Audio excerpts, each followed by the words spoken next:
Operator, operator, operator. Hello, operator. Yes, yes. I would like to order a pizza.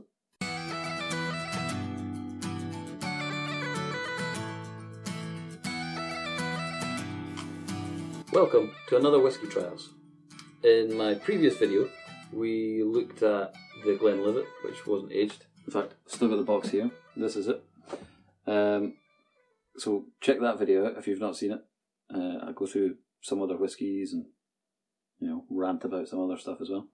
So, sticking that one aside, and following on from what I mentioned about perhaps looking at the bottom end of the spectrum first in terms of price, and we all know probably quality too.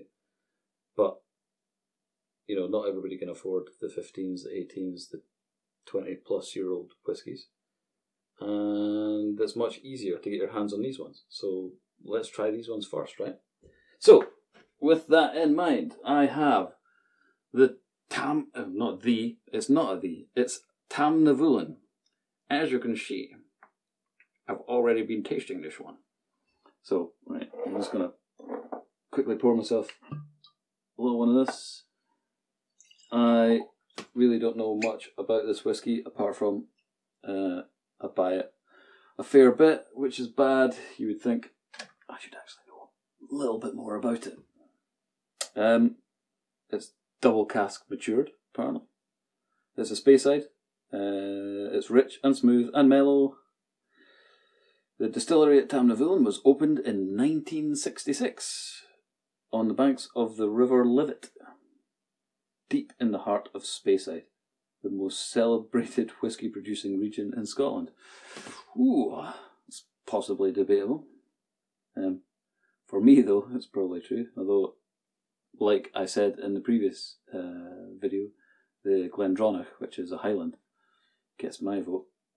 Amber golden colour, so many of them are. This rich and elegant Speyside single malt whiskey has hints of sweet toffee, honey and marzipan on the nose, with refreshing pineapple, pear and subtle citrus notes on the palate. Okay, obviously, as you can see, I've already been drinking this one.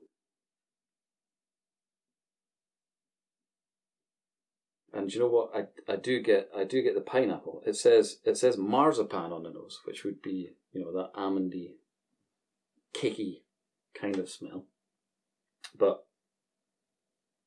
I'm definitely picking up a bit of pineapple on the nose. I have to say I've never thought of this one as a marzipan-y one. But I suppose there is a slight kind of nuttiness to it. Not marzipan though. I suppose if you're drilling down, I'd say more almonds than marzipan. I guess marzipan sounds more exciting on the palate notes than a simple nut.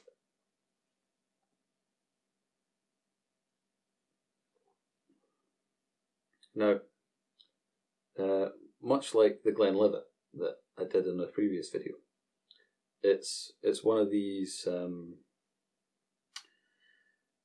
easy drinking ones. I kind of feel like I'm being a little bit harsh when I say middle of the road. It's not necessarily middle of the road, but it's quite an easy drinking one. There's not much complexities there. It's not very deep.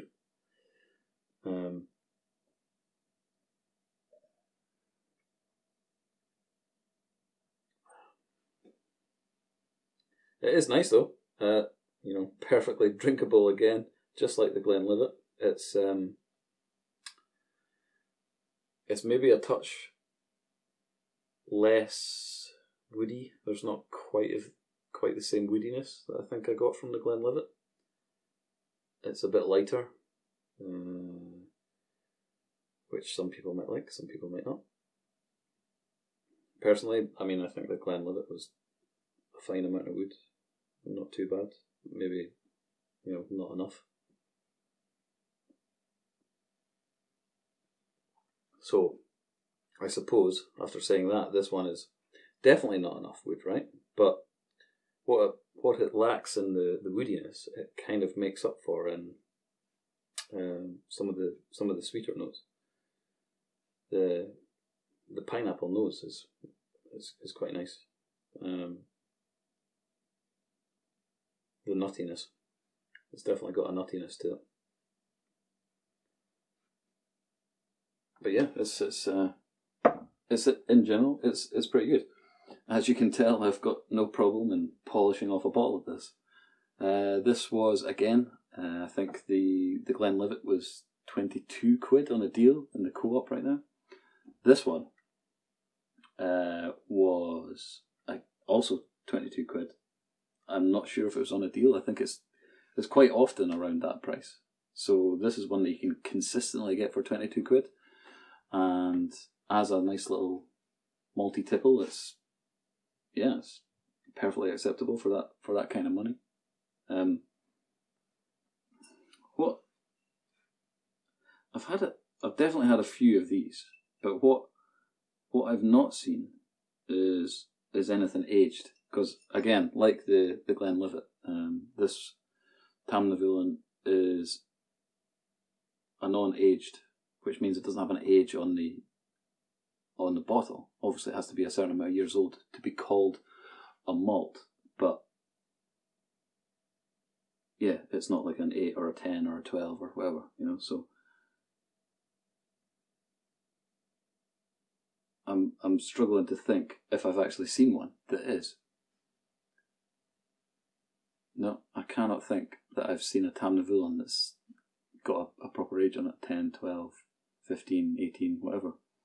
So that would be interesting if I could find one of them. So it says here, the double cask, like I mentioned earlier, it's matured in an American oak and then a sherry cask finish, which they so often are. It's one of my favourites. If you could squeeze a port cask in there somewhere, man, you've got me every day. 40% volume, just like the Glenlivet. You get your wee individual batch number. Not sure that matters really. Set on the banks of the Corrie stream and the River Livet, we draw our water from underground springs in the eastern hills, formed by snow melt from the surrounding mountains. This water is naturally filtered through ancient limestone rock. Well, that's good. So, hopefully there's some decent minerals and stuff in my whiskey. So, I'm getting my vitamins and minerals too. So, as a little chaser, now this is a weird thing. Maybe people can tell me in the comments, because you always hear in the movies, or you always see stuff on TV that's like a whiskey chaser, and I'm kind of leaning towards, that's why I did the weird American accent, that it might be an American thing. It's like, give me a whiskey chaser. But here, it's the beer that's the chaser. Am I right? In the UK, it's definitely the beer that's the chaser. It's not the whiskey. So I order a whiskey and I say I'd like a chaser, and that would be some kind of beer like this. But yeah, what is that a country specific thing? Am I right? Am I wrong? You tell me. So check this out. I have never had this in my puff. Never seen it before. Barney's beer, Red Rye. There you go. It is 4.5% volume, so it's no weakling. Barney's beer. What have we got? So Red Rye, 6 different malts, including, oh my god, all sorts of weird stuff that I can't say. Damn. A long established, non-continuously operating brewery in Edinburgh. So perhaps slightly rare commodity because it doesn't churn them out all year, right? Is that must be what that means.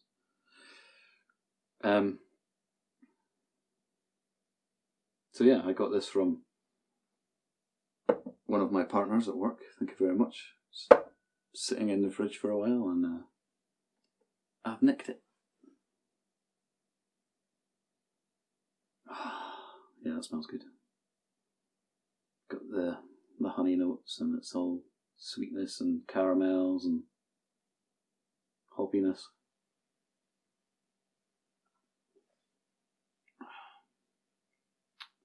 But wow, like with all that smell and all that kind of hoppiness, I was expecting that strong hoppy flavour, and it does have quite a strong one, but it doesn't have.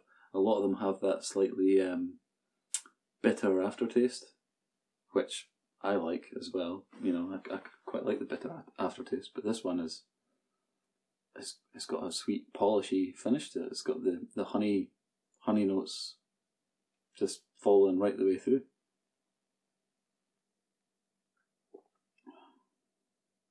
Wow, that's surprisingly easy to drink, and it looks nice in the glass. There's there's a few bubbles come up there. There's a slight sort of cloudiness, a decent wee head. Yeah, that's nice. Really nice. Man, I'm not far away from Edinburgh either, and I've never heard of these guys. Barney's beer. I wonder if they do many others, but one of the weird things I saw on this bottle, actually, on the label, was that they put their website. Obviously, everybody puts their website, but they've got their email address on there as well. So I thought it was a little bit weird. So info@barneysbeer.co.uk if you'd like to know more about Barney's beer. Yeah, that's kind of cool. I quite like that, because it's like, hey, get in touch. We're putting the email out there, so why not give them a little email? So there we have it. We've got the Tamnavulin. I don't know what much else I can say about it. It is just one of these. Oh, I don't want to do a disservice. I don't want to do anything a disservice by saying standard or middle of the road or whatever. But compared to obviously the aged ones, I suppose it is. But when you take it for what it is, which is an affordable malt,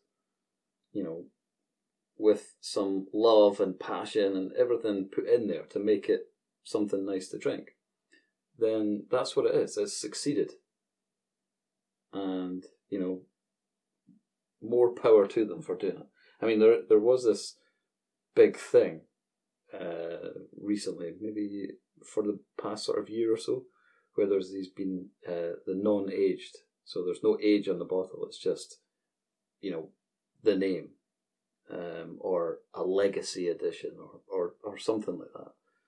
Which means essentially that I think is it 3 years that a malt can, or a whiskey can be in a barrel before it's classed as like a proper malt whiskey. I think it's 3 years. I might be wrong. If it's 5, I apologise, but I'm sure people in the comments will correct me if I am wrong. I personally think it's 3. I've had this argument with my dad loads of times. He never believes me when I say it's 3. It seems too short, but I'm pretty sure that is correct.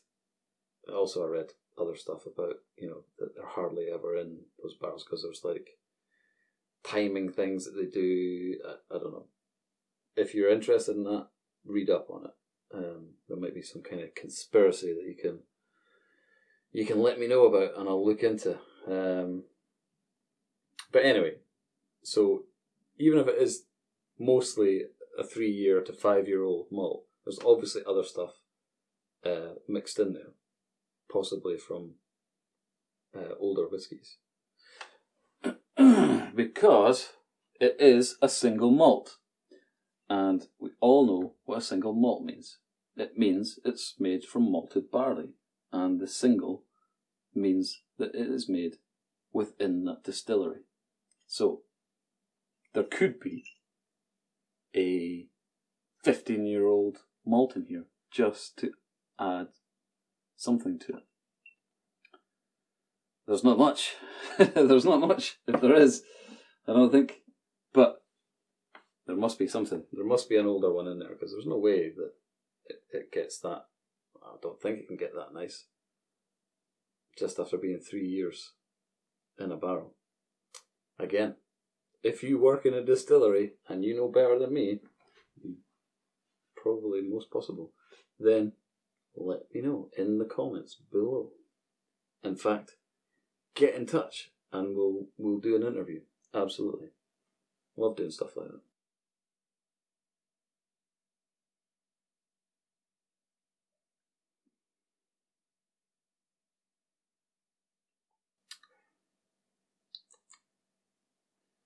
Yeah, it's a good one.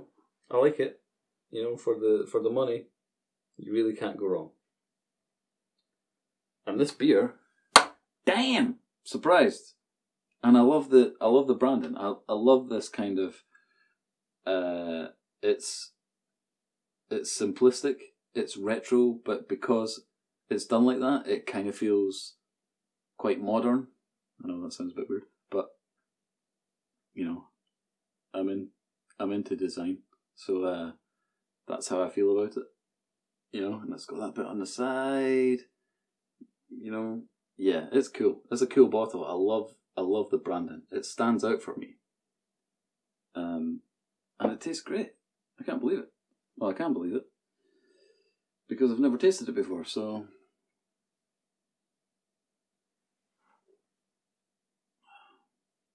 and I have to say, it complements that very, very nicely. I mean, maybe because the Tamnavulin is fairly sweet. You know, you've got your honey notes. Apparently you got your marzipan and much more nuttiness. And you got your pineapple. You know, perhaps a slightly more bitter beer would chase it down a little bit better. But no, I'm liking it. I'm all about the sweetness tonight. It's honey all the way. I'm getting honey on the whiskey and I'm getting honey on my beer. Pineapple, I like to drink it. Well, thank you for watching this episode of the Whiskey Trials. I really appreciate it. We did the Tamnavulin. It's well worth a wee purchase. It's very cheap. I don't know. You know, you can't really go wrong. It is what it is. It is a cheap whiskey. Or should I say, it's value for money. Let's stay away from the word cheap. Also, this Red Rye beer is good. I know I was calling it Red Eye earlier, but man, Red Eye sounds better, right? Red Eye, I was right into the branding, and I was like, yeah, Red Eye beer. Yeah, Red Rye. Okay, it's Red Rye. I've come to terms with it. It's a very nice beer, no matter what it's called. So, go buy it. Limited edition apparently. We don't make it all year. It's in Edinburgh. Buy it.